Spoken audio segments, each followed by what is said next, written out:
And I'll just wait 10 more seconds. We've got 30 people on.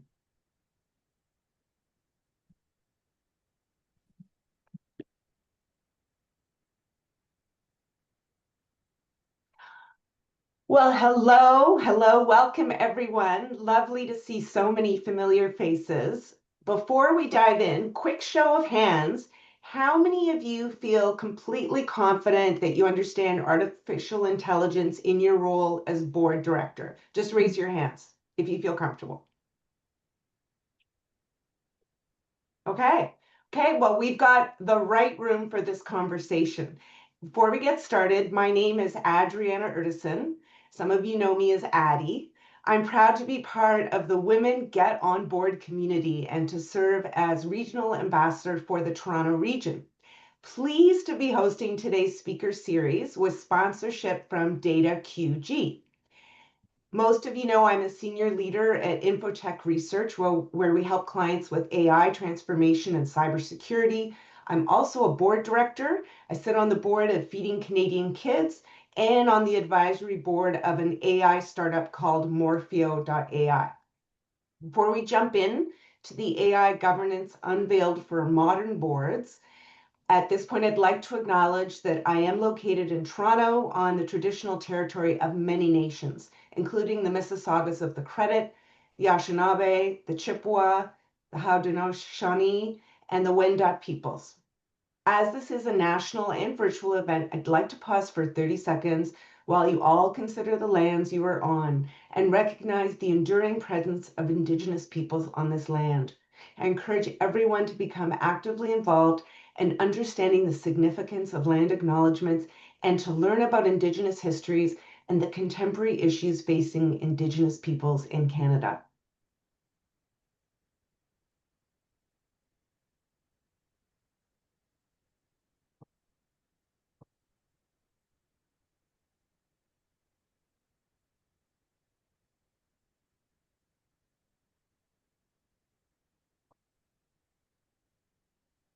Thank you. So today, the AI data and technology landscape is rapidly evolving, introducing a new set of complexities for corporate boards to navigate. This area holds great impact as decisions made here communicate crucial messages to stakeholders about a company's ability to compete on the market and its dedication to ethical and responsible practices. AI represents both an opportunity and a risk. Our discussion will dive into the essential facets of AI governance. This conversation aims to empower all of you as board members to make informed decisions and lead your organizations confidently in the complex AI landscape. We are incredibly fortunate to have with us Jovita Tam, a business-focused data and AI advisor and attorney with deep expertise at the intersection of business, technology, and risk governance. She operates at that intersection of business, technology, data and AI, and risk governance and compliance, and she empowers organizations to harness the transformative power of data while navigating regulatory landscapes. Now, Jovita has a unique background. She's got an undergrad degree from University of Waterloo in robotic engineering, then a law degree from University of London, where she's calling in from today, and a master's of law from the University of California, Berkeley. Her remarkable knowledge base has allowed her to work with clients globally in financial services and technology, harnessing the power of data and AI while navigating complex regulatory landscapes. And her work translates complex challenges into strategic opportunities that drive innovation and ethical governance. She frequently presents on topics of data and artificial intelligence, so we're in for a treat today. With that in mind, I'll hand it over to Jovita to take us deeper into this critical conversation. Jovita. Thank you very much for having me today. Perhaps we can move to the next slide. So as Addie has mentioned, artificial intelligence has been a topic that is on a lot of people's mind, not just in 2025, but the past year as well. And we are hearing a lot of different things in the media. In the beginning of the year, we heard a lot about agents, what it could potentially do for us. And we all have different relationships with artificial intelligence. Some organizations are looking at that in terms of automation to increase productivities for their staff. Others are looking at it more from the perspective of, okay, how can we incorporate this into the product potentially to differentiate themselves? So we're seeing a lot of different things out there. So what this webinar is today is sort of my essential toolkit, if you would, to take a look at this from a high level. We're first going to go through some under-discussed or undiscussed reality that I'm seeing out there. I'm then going to be sharing with you my definition of what is AI governance, because as we kind of move through the slides, you are going to see that perhaps we are using very similar terminology around the globe and across different industries, but do we necessarily mean the same thing, right? And then we're going to take a quick trip around the world to navigate the global AI governance legislation and policies landscape. Then we're going to dive into looking at what I call some of the red flags that as board members, you may end up seeing in your organization. Now, hopefully you won't be seeing these red flags, but if you do see some of these, then it would be time to sort of raise your hand and then dig deeper. We're then going to move on to a kind of a case study comparison, if you would. It would definitely be very quick, but what I'll be showcasing there would be two very different scenarios. How AI governance is done in these two separate cases to further highlight that there isn't a one-size-fits-all when it comes to AI governance. And then we're going to quickly look at the future of AI governance. We're going to look at some tough questions that perhaps we should be asking ourselves. And then I'm going to be unveiling a little surprise at the end. So let's get started. And thank you again for joining me.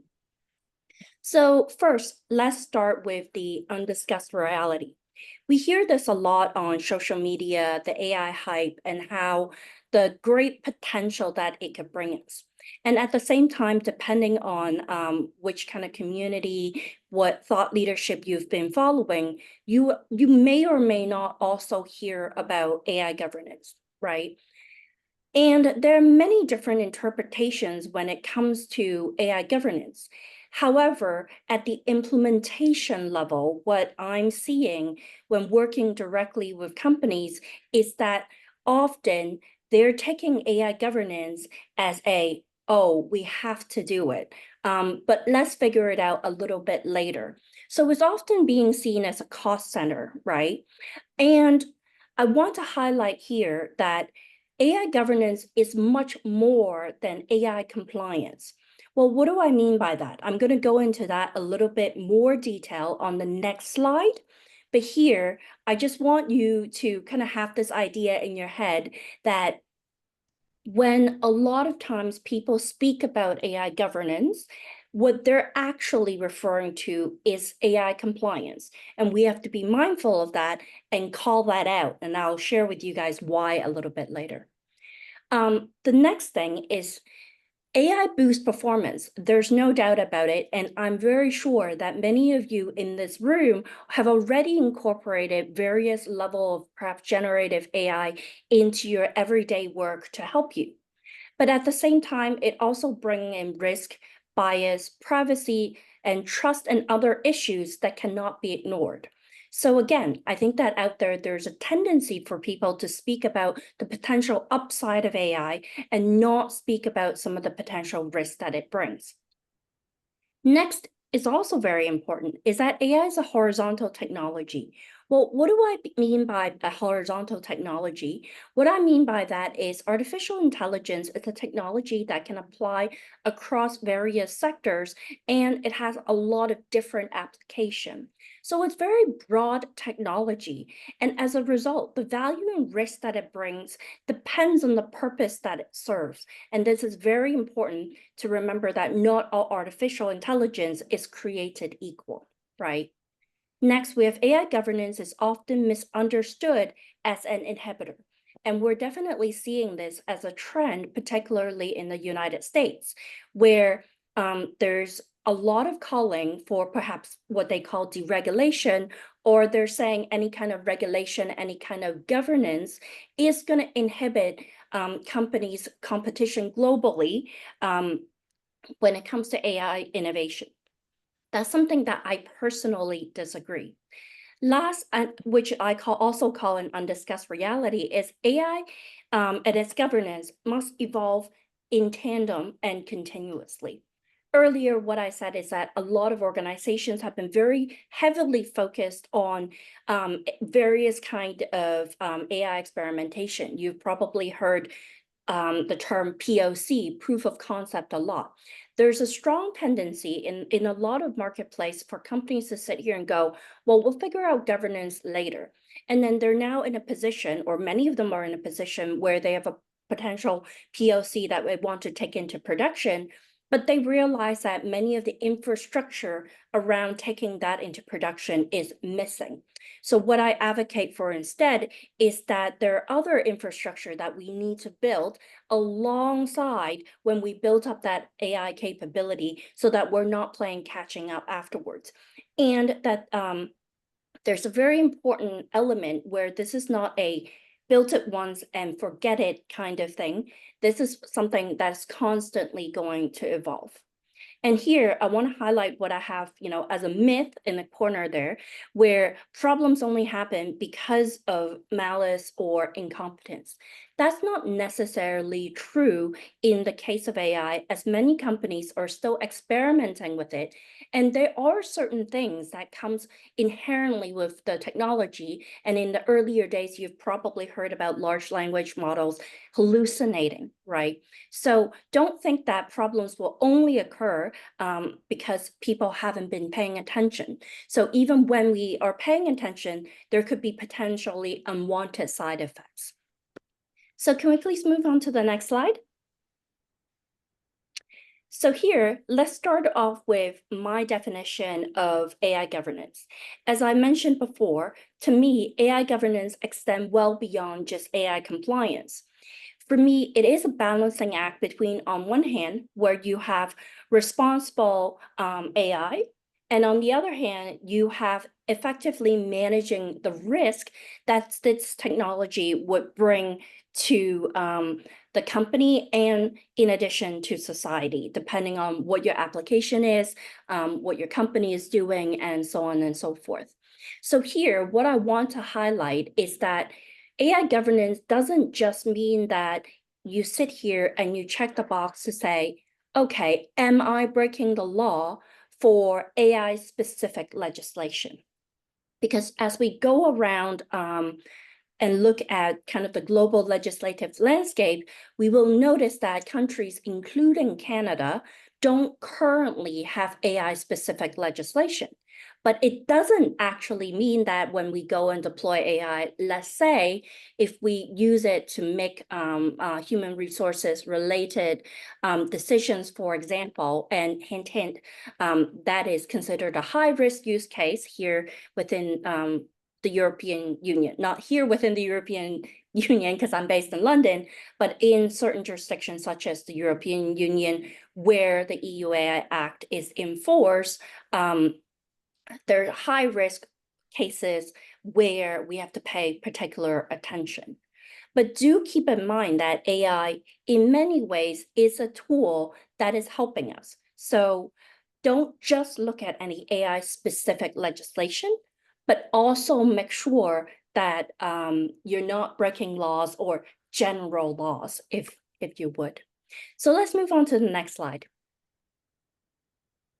So before we dive deeper and look at each of the regulations within the different jurisdictions, as board members, which I'm guessing not everybody in the room have a legal background, but you throughout your career and also kind of in boards, you must get very acquainted with working with lawyers, working with compliance professionals, and you sit here and often people will like perhaps throw terms at you, right?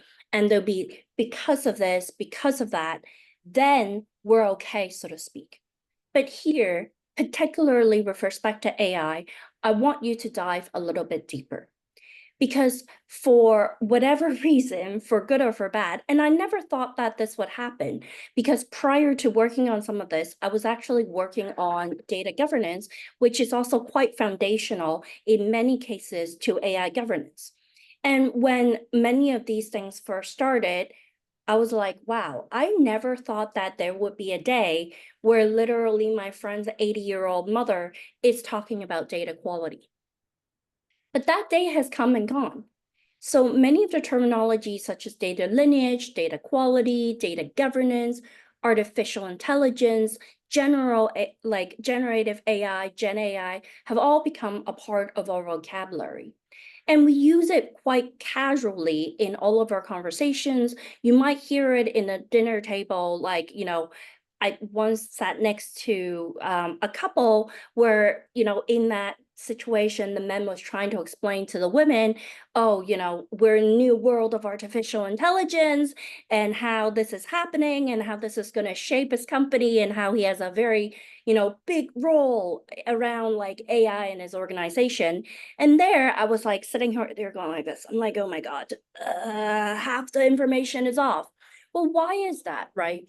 That's because although we're using a lot of these terms, what's happening is that the precise definition really varies. And particularly when we're sitting here looking at the various legislation around the globe, you notice that, sometimes artificial intelligence is being defined as the simulation of human intelligence in machines, generally computer systems. Wow. Is that not a very broad definition of artificial intelligence, right? So here is where we could run into potential issues. You can have the management of a company sitting here telling you that, hey, we are using AI, we are leveraging AI. And here's when we have to dig a little bit deeper and go, what kind of AI? What are you using it for? Right? Because not all of them are created equal. And as we saw in the previous slide, it brings different value and it brings different risk. And this is also important because as we look at legislation around the world, you notice that they all have a definition of AI. So it will be within this jurisdiction, within this act, AI means this, right? And for that, you have to follow a bunch of rules. And then if you look closely, you notice that not all the definitions are strictly aligned. So what does this mean for board members? And I think what this means for board members is that as you go into these conversations, you have to be very, very specific about it. So what AI are we using? Where are we deploying this AI, for example? Because the company could have operations globally where you could sit here and go, well, in this jurisdiction, it could be more okay. But in that other jurisdiction, it would matter a little bit more and it would have different implications.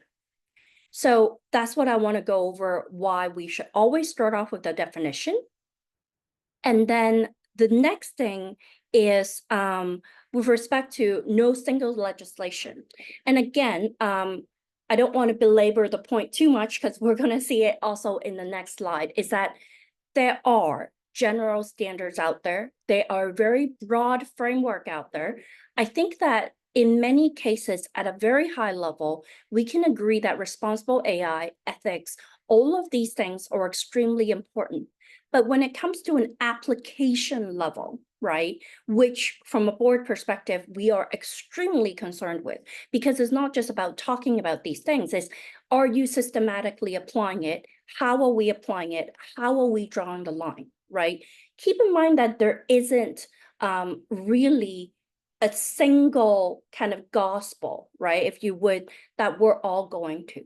So ask a few more questions, dig a few layers down. And there, this is another example that I have of, well, are we really on the same page? So this is one of those where I want to share with you that there's a very good friend of mine, and he goes to bed at 3 o'clock in the morning, like clockwork, every single day. And like most of us who are into health and wellness, I'm sitting here going, is that really a responsible time for going to bed? 3 a.m. in the morning, like all the time?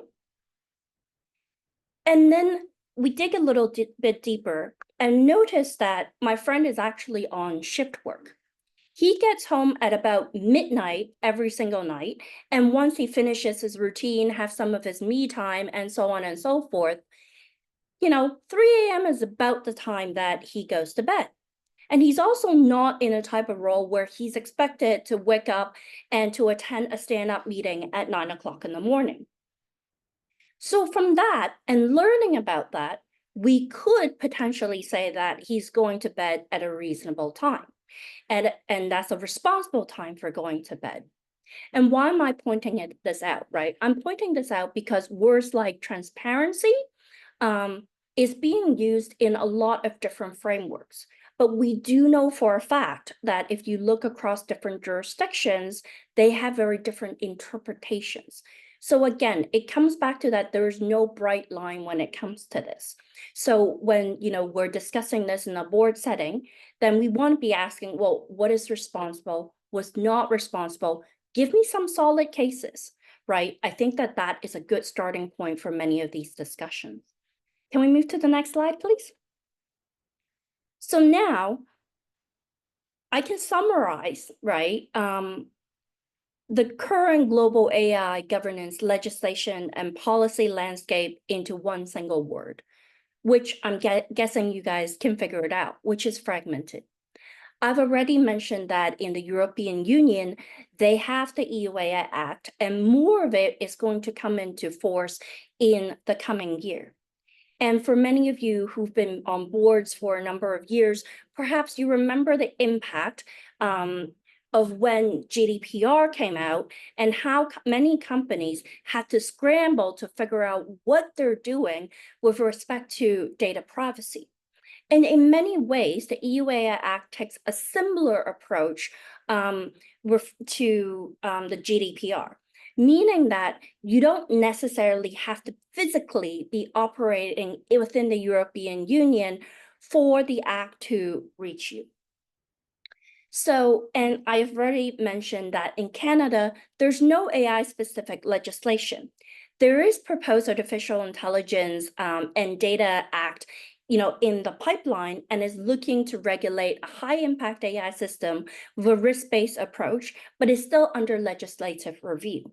So this goes back to my earlier point of why AI governance extends beyond AI compliance. Because if we take the view of AI compliance, we could potentially say, well, there's currently no AI specific legislation for us to comply with within Canada. So therefore, it's fine. But it's not. Because if we take the view and we sit here and go, well, we're balancing between responsible AI deployment and managing AI risk, those still exist. So you could potentially look at it as that it's actually a more challenging situation where there's no specific AI legislation yet in the jurisdiction, because you have to find your baseline and you have to find your starting point, right? And we have to be very careful when we go out and have these discussions about, well, where are we drawing this line? How are we interpreting it? And how are we getting ready, right, when these legislation come into place?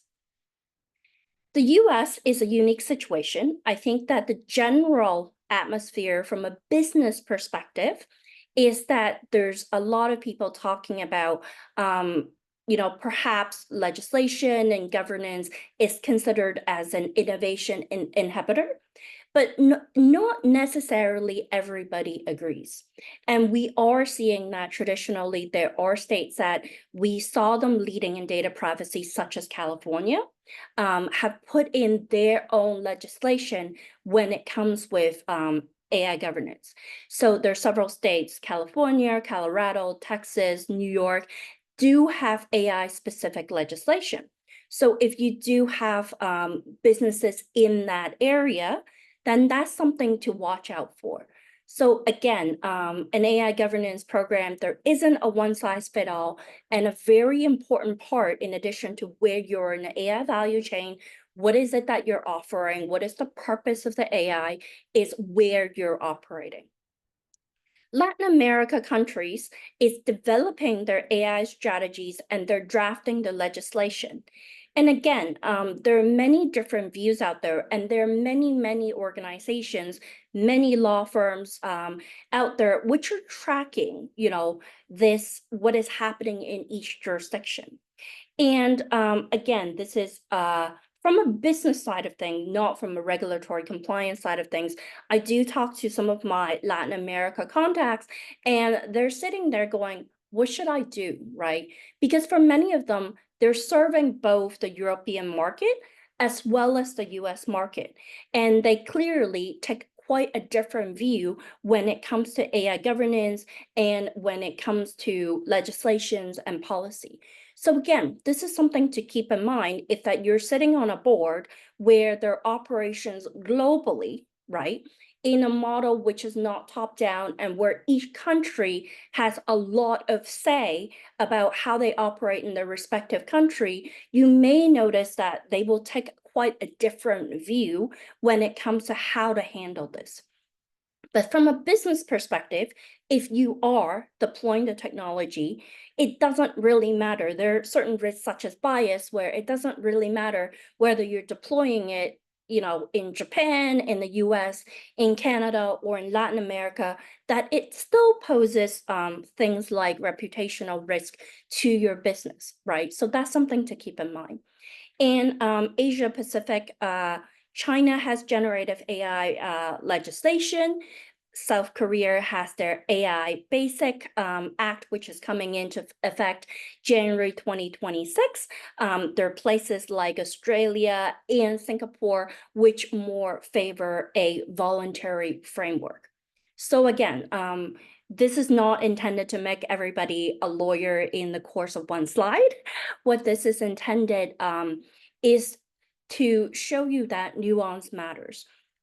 So when you have management coming to you, when you have country lead coming to you, ask them to be a little bit more specific and ask them how their intended plan, what they're currently doing, could potentially affect risk management outside of the jurisdiction that they're in. Because the last thing you want to do is to have a problem which is, maybe under a perception that it's been solved or is contained, but it's actually moved to another jurisdiction or causes issue elsewhere.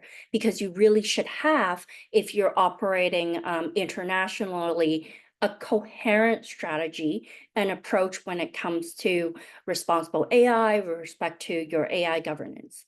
Can we please move to the next slide? Okay, so here I'm going to go through 6 red flags with you. And by this point, I've mentioned a lot of it in the previous slides. And I would like you to, as I go through these, think about the meetings that you've been through. Think about the interactions that you've had for your experience as the board member. Have you seen something similar?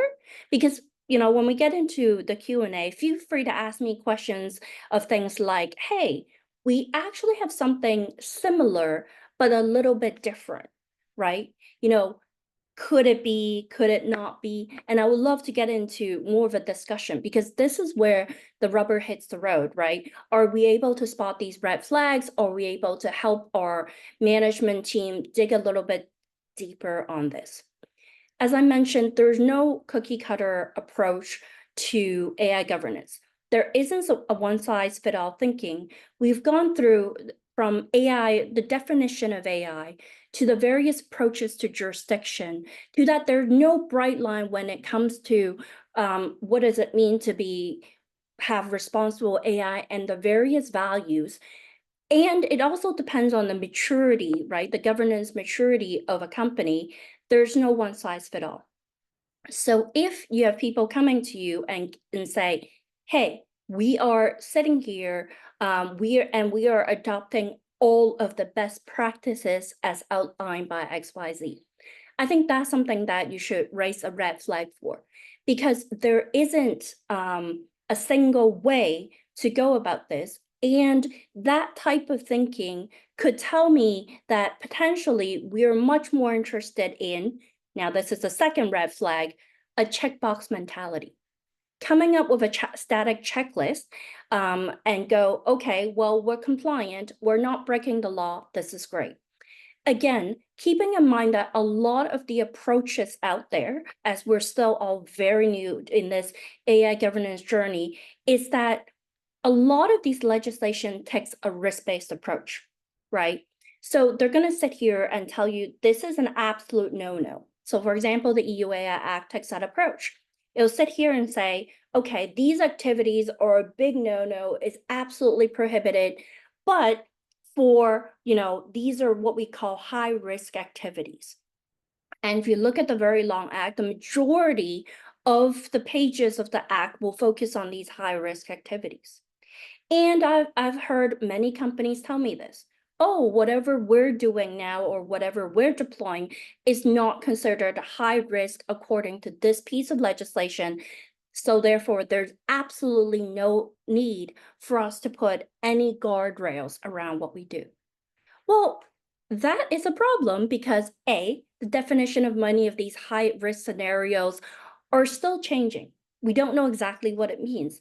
But if the thing is not high risk, according to this piece of legislation, or you're able to morph the definition so it doesn't fit into what is considered high risk, does that mean it doesn't pose any risk for the company, for the society, for the employees, and for the board members who are offering oversight? Absolutely not. So be careful of any kind of checkbox mentality that you see. I think checklists are incredibly useful, but it's how we're using the checklist which could lead to a red flag. So the next one is strategy fog. So we talked about in the very first slide where value and risk comes down to how we're using artificial intelligence. And there are many companies, as I mentioned out there, that went out there and they went very aggressive with what we call the POC stage, proof of concept. They wanted to go out there and try everything. And a lot of times it was very good to be curious and it was very good to go out and experiment, mostly to answer the question of, from a technology perspective, can we or can we not do some of this? But that is distinctly different from translating that into business value, which a lot of investors are asking, because experimenting with AI is not cheap. And many of the key stakeholders, investors, are now at a stage where they're like, we've been playing with this POC for 1 to 2 years. What is our ROI on this? How are we deploying this? But many of the management is still sitting there going, well, we have this, we have this, we have this, we have this. These are all the things that work. But the question is, what is our strategy with respect to AI? And I suggest that we take kind of a two-pronged approach to this, or two-dimensional approach into our mental model. The first thing that we want to look at is we probably want to look at things which are much lower risk, right, in terms of deployment, but that would help with our productivity.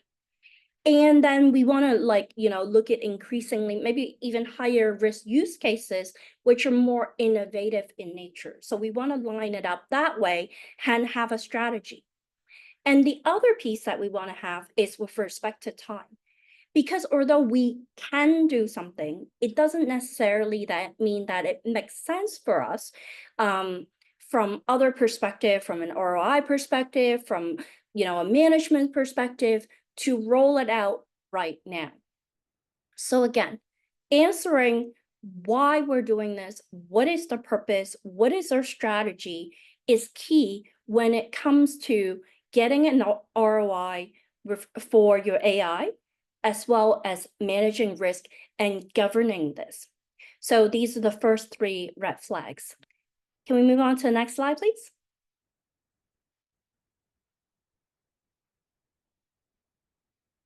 So next is something that we've already talked about. in the first slide again. So there's a reason why those are very under discussed, but they're really, I feel like, core pillars when it comes to working with AI and working with AI governance. Another red flag that we do see in a lot of management teams, or maybe in a lot of technical teams, is for them to sit here and go, this is all upside. There's absolutely no downside to this. And I'm sitting here going, okay, this is interesting. So I'm sure we've all been in business for long enough to understand that, there's a risk and reward dynamic. But what this shows, I call it an asymmetric risk blindness, is that perhaps a team that's working on this technology don't necessarily understand the impact of what they're delivering. And when I say impact, I don't necessarily mean it in a sense of a technology impact, but I mean it in the context of, what does this mean to the business? What does this mean to the business model?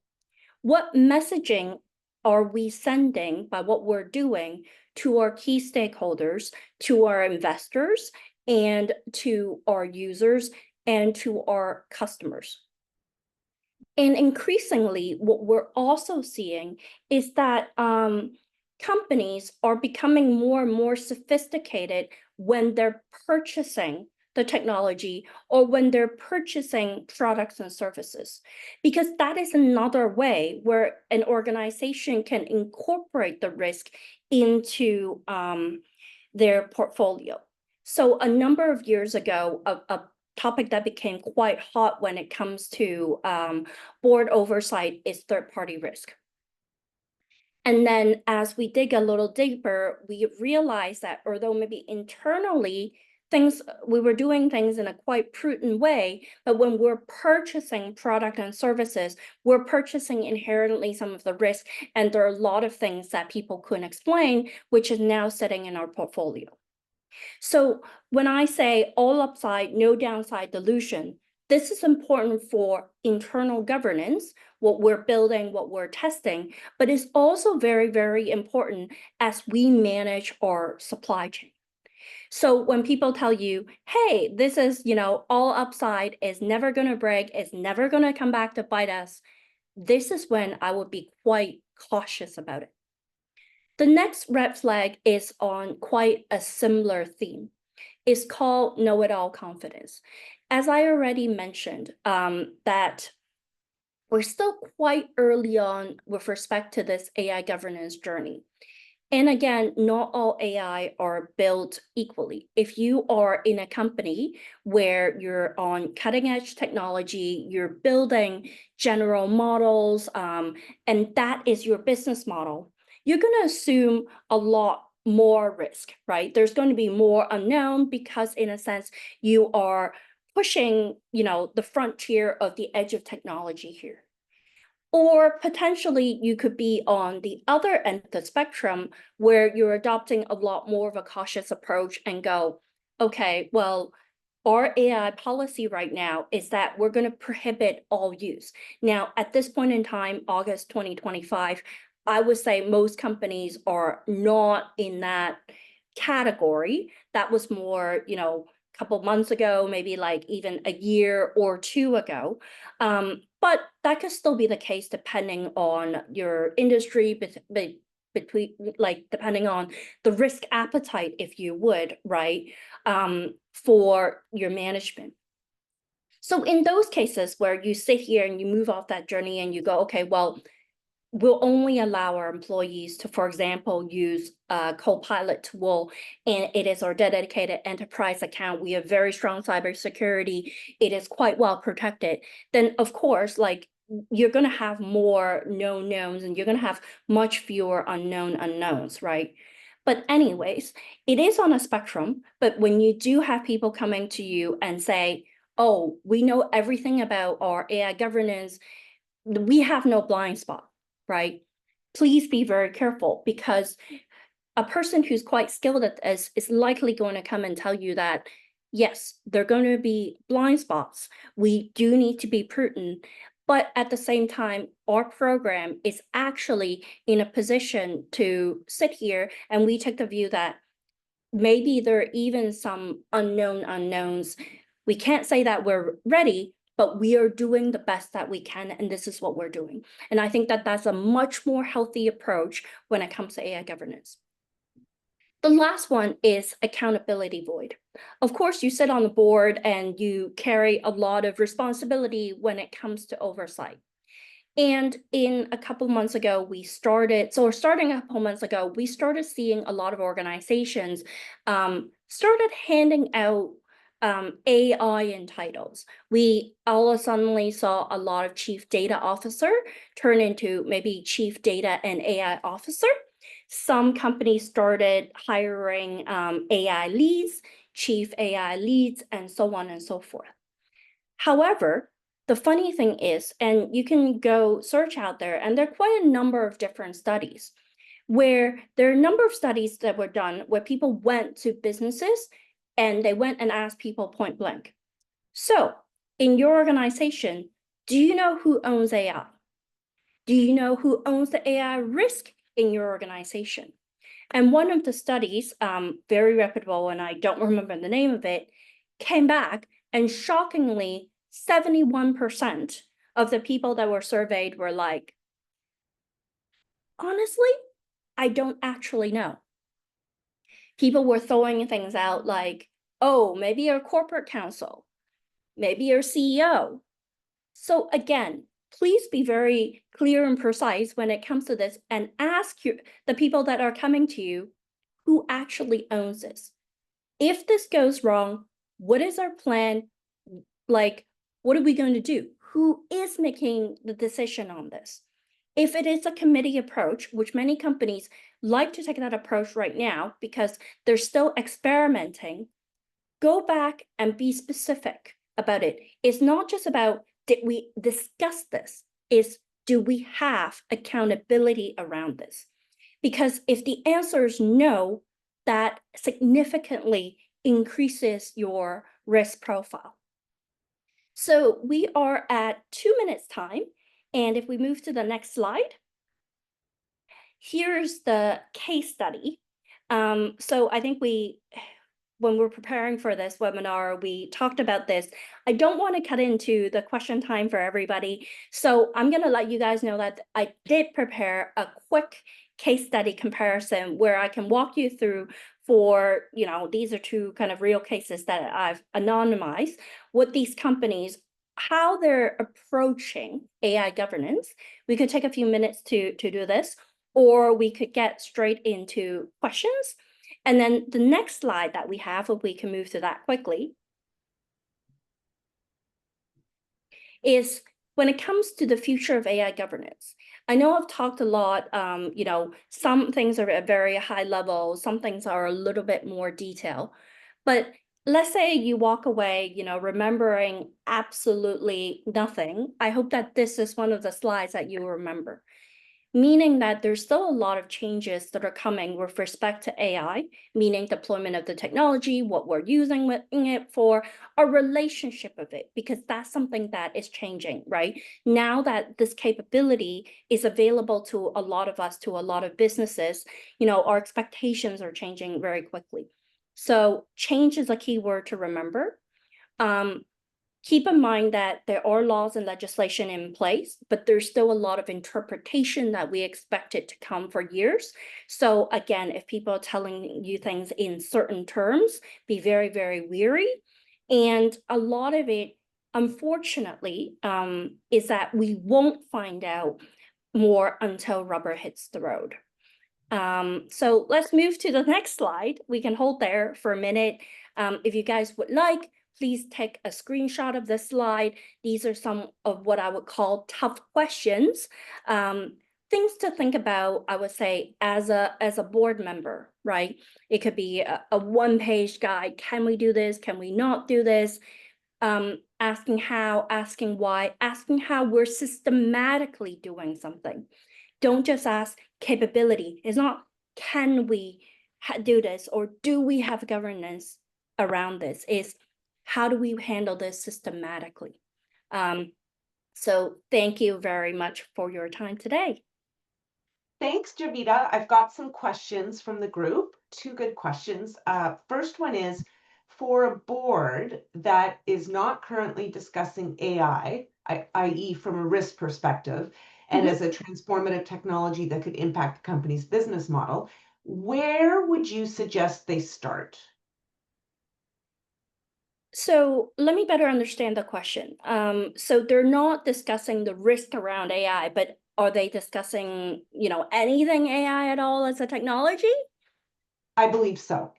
Okay, so I think that would be a good place to start, right?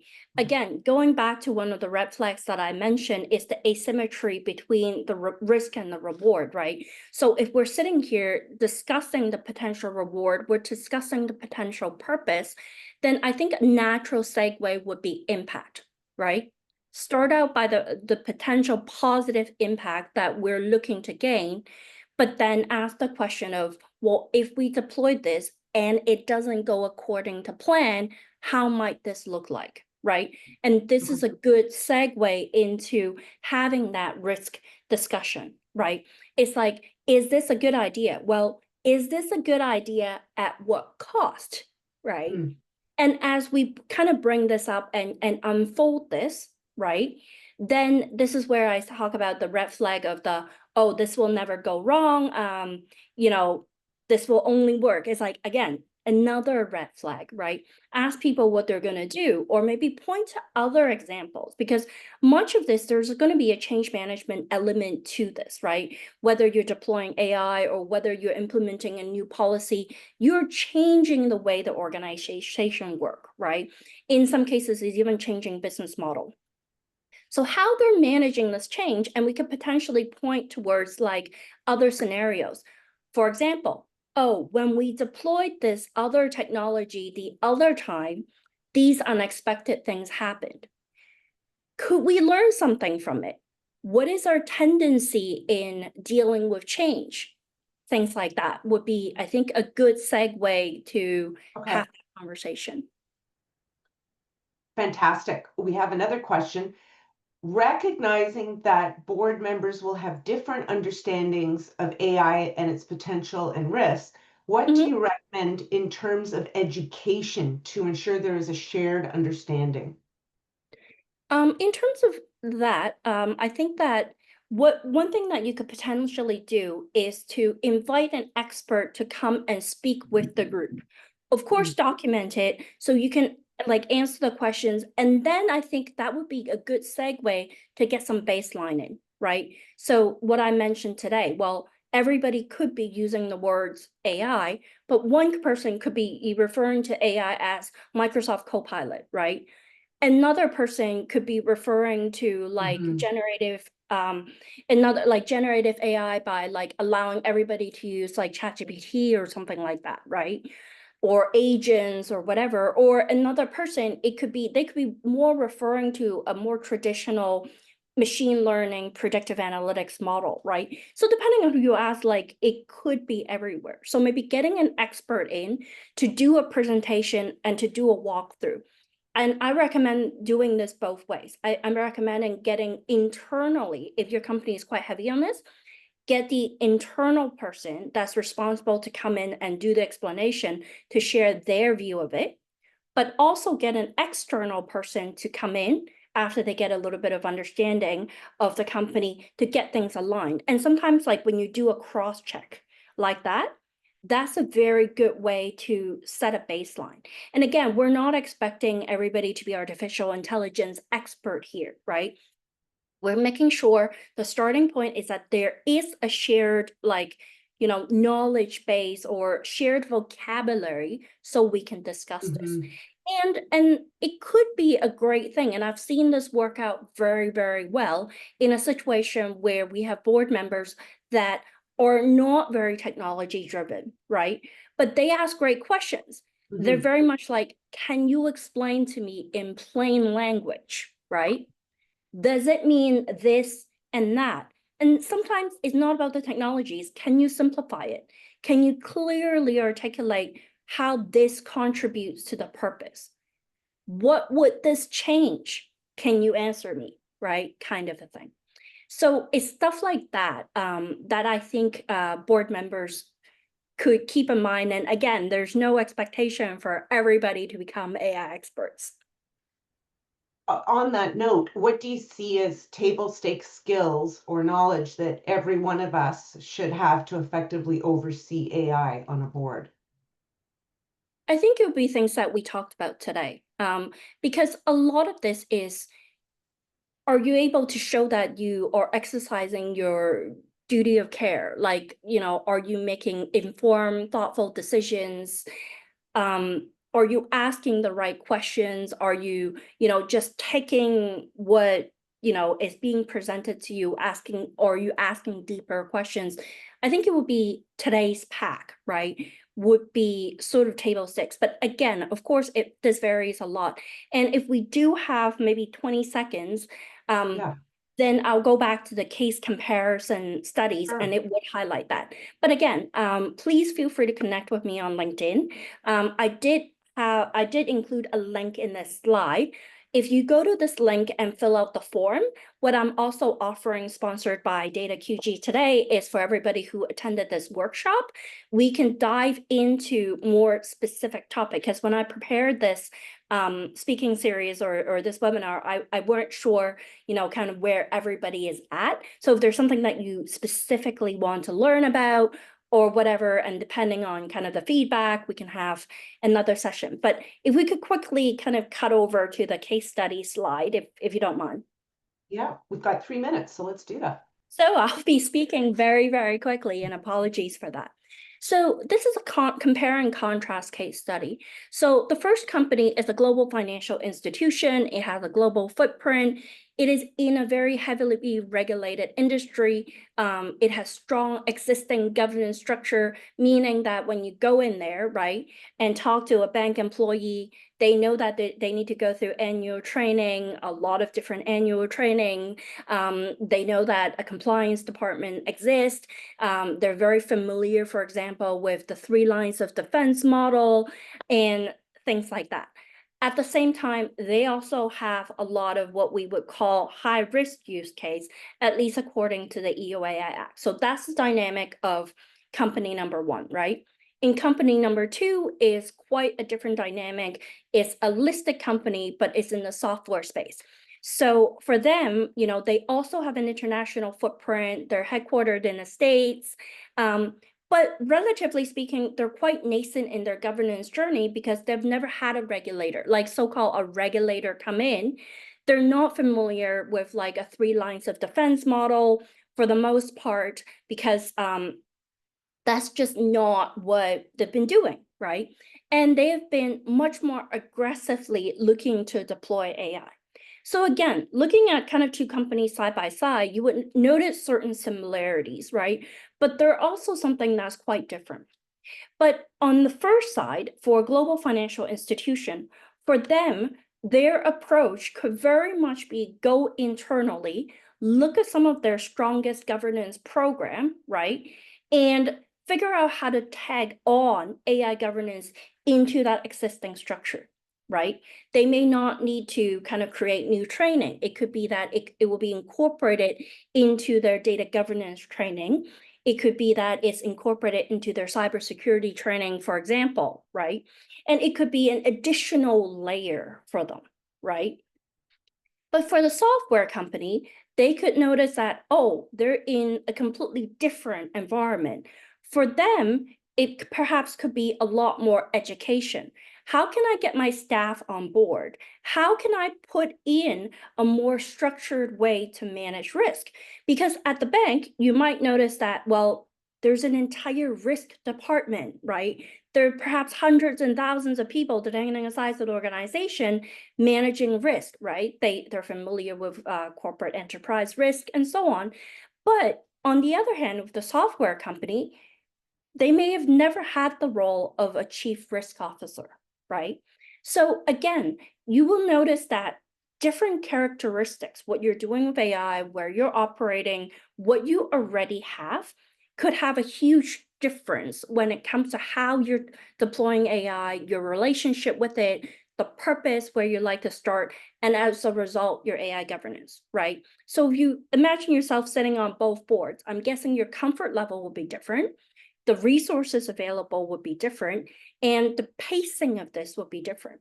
So that's why I want to highlight like this side by side case study. And I know I'm at time, and we're very strict here with this. So thank you again for having me. Please look me up on LinkedIn. If you have any questions about this, drop me a note. I believe that there's a thank you email that will go out with that link. Fill out the form, and then perhaps we can have a more specific and intimate discussion about AI governance. Thank you, Jovita, for sharing your passion, your practical tips and insights on today's session of AI Governance Unveiled for Modern Boards. Women Get on Board will be making a donation to our charity partner, the Cheekbone Beauty Indigenous Scholarship Fund, in appreciation of your time and expertise. So thank you. And I'd also like to thank our sponsor, Data QG, for supporting today's speaker series. So for everyone, as mentioned, following the session, you'll receive a link to a short survey. We'd greatly appreciate you taking a few moments to complete it. You'll also receive a recording in the next few days of today's session. So today we've seen that AI governance isn't just about meeting regulations. It's about balancing innovation with accountability, asking sharper questions, which Jovita left us with, and ensuring our governance evolves alongside technology. And the boards that embrace this will not only keep pace, but lead confidently in an AI-powered world. Thank you all for joining us. Let's keep the important conversation going back in our own boardrooms and enjoy your summers. Thank you. Thanks, everyone.